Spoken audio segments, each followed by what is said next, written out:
Studio Jehanabad.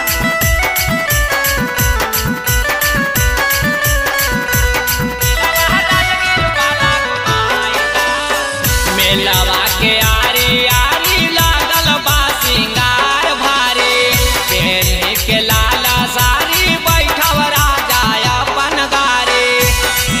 के लाला सारी बैठव राजा अपन गारी। मेलवा के आरी आरी लागल बा सिंगार भारी, पेन के लाला सारी बैठव राजा अपन गारी। चाचा खिलाई हा चाउमीन खिलाई हा झुलवा जाने झुलाई दा। चाचा खिलाई हा चाउमीन खिलाई हा झुलवा जाने झुलाई दा। सुनाय राजा जी मेलवा राजगीर बाला घुमाई दा। सुनाय राजा जी मेलवा राजगीर बाला घुमाई दा। सुनाय राजा जी मेलवा राजगीर बाला घुमाई दा। पूजा रिकॉर्डिंग स्टूडियो जहानाबाद।